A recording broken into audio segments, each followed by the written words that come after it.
सूखा हुआ खोपरा उसके अंदर भरेगा, साइड में तो वजन लगा देगा, वजन लगेगा, चेन टाइट हो जाएगा, प्रेशर बीच में चला जाएगा। तो जब पकड़ करके घुमाएगा, बीच वाला ठीक से घूमता रहेगा, नारियल पिसता रहेगा। अंदर एक पाइप होता था, गड्ढे में रखेंगे बर्तन, तेल उसमें इकट्ठा होता रहेगा। एक क्रांतिकारी को एक दिन में 30 पाउंड नारियल तेल निकालना पड़ता था, लगभग 15 किलोग्राम के करीब। सरसों का तेल निकालने देंगे तो 10 पाउंड पर डे, यानी कि 5 किलोग्राम के करीब, जो दिन भर में बैल भी नहीं निकाल पाते थे। जब बैल नहीं निकाल पाते थे दिन भर में, इतना तेल इंसान कहां से निकाल पाएगा।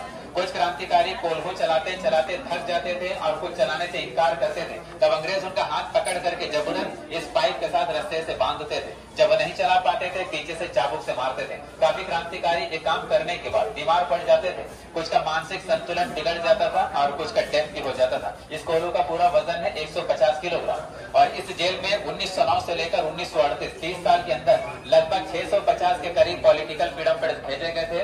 नॉर्मल क्रिमिनल बहुत सारे थे और जो फ्रीडम फाइटर्स भेजे गए थे उनका लिस्ट लगा है सेंट्रल टावर में।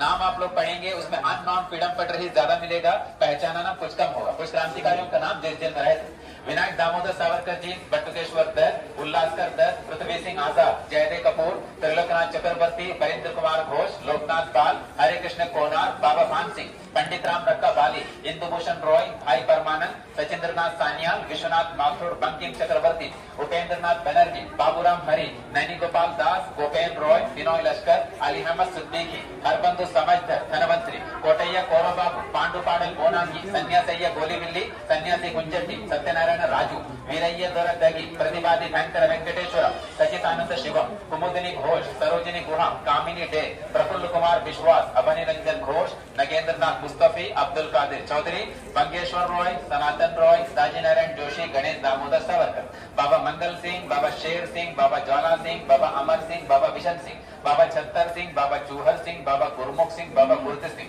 बाबा वसावा सिंह, बाबा हजारा सिंह, बाबा हरनाम सिंह, बाबा इंदर सिंह, बाबा हृदयराम, बाबा कृपाल सिंह, बाबा मुंशा सिंह, प्रभाकर बिरोनी, हेमचंद्र बख्शी, ज्योतिर्मय रॉय, श्याम कृष्ण अग्रवाल, श्याम चरण भरद्वाज, ऋषिकेश दत्ता, ऋषिकेश घोष, मनोरंजन बनर्जी, मनोरंजन चौधरी, निखिल रंजन गुहा रॉय, कार्तिक चंद्र डेदास, सुशील कुमार बनर्जी, सुशील कुमार चक्रवर्ती, अभय पद मुखर्जी, बाबा लाल सिंह, बाबा काला सिंह, बाबा सोहन सिंह, बाबा इत्तर सिंह, बाबा कपूर सिंह, गणेश घोष, जितेंद्रनाथ चक्रवर्ती, जितेंद्रनाथ दत्ता, नंद गोपाल चोपड़ा, मोतीलाल वर्मा, लद्दाराम कपूर, काली किंकर डे, कालीपदा चक्रवर्ती, कालीपदा रॉय, कालीपदा भट्टाचार्य, सुनिर्मल सेन, सुकुमार सेन गुप्ता जी, ऐसे बहुत सारे क्रांतिकारी इस जेल पर आए।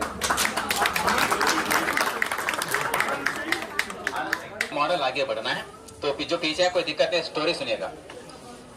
तो पहला हमने देखा ओरिजिनल कोल्हो, यह है आर्टिफिशियल। किस तरीके से कोल्हो चलाते थे उसे दिखाया गया।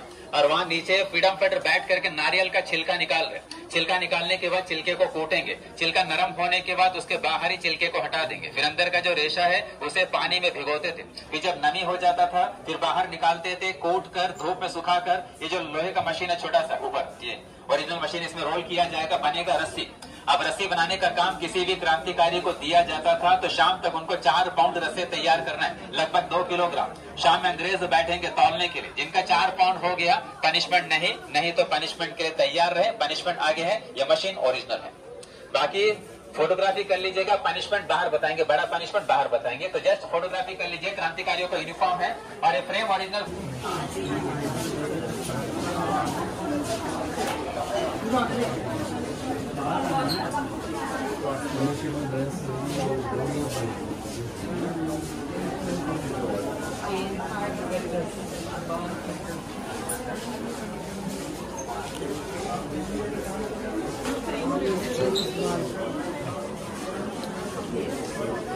के बारे में जो फ्रीडम फाइटर पहला बार अपना काम पूरा नहीं कर पाते थे उनको एक हफ्ते के लिए कोठरी के बाहर दीवार में एक लोहे का रिंग लगा होगा, उसमें हथकड़ी में रखेंगे। ऐसे उसे बोलते हैं खड़ी हथकड़ी। एक दिन में 8 घंटा हथकड़ी में रखेंगे। फिर उसके बाद अगला पनिशमेंट है 2 दिन के लिए बोरे का बना हुआ ड्रेस भी पहनाते थे। वो पहने तो गर्मी ज्यादा लगेगा, शरीर खुजलाता रहेगा। क्रांतिकारियों को यूनिफॉर्म भी मिलता था, कुर्ता, हाफ पैंट, गले में होगा लोहे का रिंग, लोहे का प्लेट, आइडेंटिटी लिखा होता था, कितने साल से कितने साल का सजा दिया है, जेल का नंबर और कोर्ट से एक्ट कौन सा लगा। और वहाँ पे 3 तरह के पनिशमेंट फिटर है। फर्स्ट है चेन फिटर। चेन फिटर जिनको भी पहनाते थे पनिशमेंट के लिए 1 साल, उसमें ज्यादा दिक्कत नहीं है। कमर में चेन है, पाँव में चेन है, हाथ रहेगा फ्री, चल फिर सकता है, लेकिन चलते वक्त वजन भी रहेगा पाँव में। सेकंड है बार फिटर 6 मंथ, चलते वक्त बार पकड़ करके चलो, काम करते वक्त छोड़ दो। और तीसरा है क्रॉस बार फिटर, हिंदी में बोलेंगे डंडा बेड़ी, 10 दिन के लिए है और दिक्कत उसी में ज्यादा है। पाँव के सेंटर में रॉड है, पाँव डिस्टेंस में रहेगा, ऐसे ऐसे चलो। चबटी से चल नहीं पाते थे, बैठ नहीं पाते थे, तो हर क्रांतिकारी के पाँव में घाव भी हो जाता था, क्योंकि चलते वक्त रॉड उनके पाँव से खिंचता जाता था। जेल का सबसे बड़ा पनिशमेंट यही है। ये जो फ्रेम है ये नकली फ्रेम है, अंदर आपने जो फ्रेम देखा ओरिजिनल है, इसे बोलते हैं फ्लॉगिंग फ्रेम, हिंदी में बोलेंगे टिकटिकी। फ्रीडम फाइटर को इसके ऊपर चढ़ाने के बाद पाँव को ब्लॉक करेंगे, कमर में बांधेंगे बेल्ट, हाथ में लगा देंगे हथकड़ी, मारते वक्त इधर उधर हिल भी न पाए। फिर एक पतला सा टॉवल गीला करके पहनाते थे बैक साइड और वहीं मारते थे चाबुक से। वहां मारे तो चमड़ी उधड़ जाता था और खून के फव्वारे निकल जाते थे। फिर वो क्रांतिकारी न बैठ सके न सो सके। मारते वक्त बाकी फ्रीडम फाइटर्स को दिखाते थे कि किस तरह का पनिशमेंट उन्हें दे रहा है, ताकि बाकी के दिल में डर बैठे। और जो मारने वाला था वो भी इंडियन ही था। सेलुलर जेल में पॉलिटिकल फ्रीडम फाइटर्स भी आते थे, नॉर्मल क्रिमिनल्स भी आते थे, चोर डाकू लुटेरे। उनमें से जो हट्टा मुस्टंडा होता था, जो दिमाग से कम और अत्याचारी ज्यादा, उनको अंग्रेज काम पे रखते थे। किसी को बनाते थे पेटी ऑफिसर, किसी को वार्डर बना देंगे, मारने वाला को जमादार। उनका ये फायदा होगा, खाना बढ़िया मिलेगा, मार खाने का भी जरूरत नहीं और हार्ड वर्क करने का भी जरूरत नहीं। इस जेल को अंग्रेजों ने टोटली बंद भी कर दिया सेकेंड वर्ल्ड वॉर से पहले। सितंबर 1937 से लेकर जनवरी 1938 सारे क्रांतिकारियों को ब्रिटिशर्स ने वापस मेनलैंड भेज करके 80 साल के बाद अंडमान ने काला पानी का सजा पूरी तरीके से बंद कर दिया। काला पानी का सजा अंडमान में शुरू हुआ था 10 मार्च 1858 वाइपर आइलैंड से, यहाँ पे आके खत्म हो गया। उसके बाद सेकेंड वर्ल्ड वॉर शुरू हो गया 1939 और अंडमान में जापानी सैनिक आ गए 23 मार्च 1942। जापानी सैनिक अंडमान आ गए तो मैक्सिमम अंग्रेज अंडमान से वापस लौट गए। अंडमान भी हो गया फ्री, क्योंकि जापानियों के साथ में थे Indian national army, Subhash ji के फौज। लेकिन बाद में जापानियों का जो जुल्म है वो अंग्रेजों से ज्यादा हो गया। 1858 में जिन प्रिजनर को अंडमान भेजा था उनको तो अंग्रेजों ने अंडमान ने बसा दिया, यहीं रहो। अब उनके जो आगे के जनरेशन थे उसमें थे पढ़े लिखे लोग, INA के मेंबर्स भी थे और कुछ इंडियन इंडिपेंडेंट लीग के मेंबर्स थे।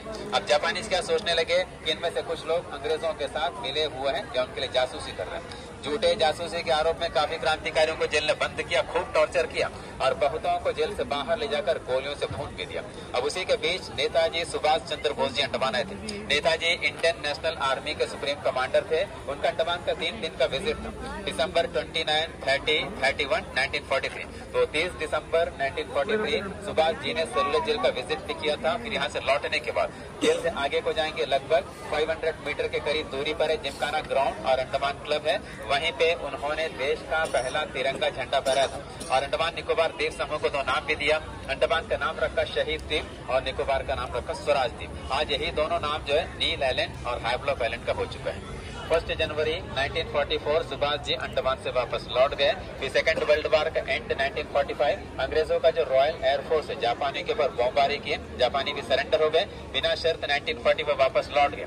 उसके बाद 1.5 साल अंग्रेज रहे, हिंदुस्तान आजाद हो गया। 1947 अंडमान से अंग्रेज वापस लौट गए और 1858 में जब अंडमान ने प्रिजनर को भेजना शुरू किया था, हर तरह के प्रिजनर अंडमान आते थे। और आने के बाद ये था जो आ गया अंडमान, सजा कंप्लीट हो या सजा में छूट मिले तो भी उनको मेन लैंड वापस नहीं भेजते थे, अंडमान ने बसाते थे। तो आज अंडमान के जो लोकल्स है उन प्रिजनर का ही जनरेशन है। सेलुलर जेल में जो क्रांतिकारी आए थे मैक्सिमम वापस लौट गए, कुछ फ्रीडम फाइटर जेल वाले भी अंडमान में बसे। ऐसे ही अंडमान का आबादी 1858 से शुरू होता है। उससे पहले अंडमान में केवल आदिवासी ही रहते थे।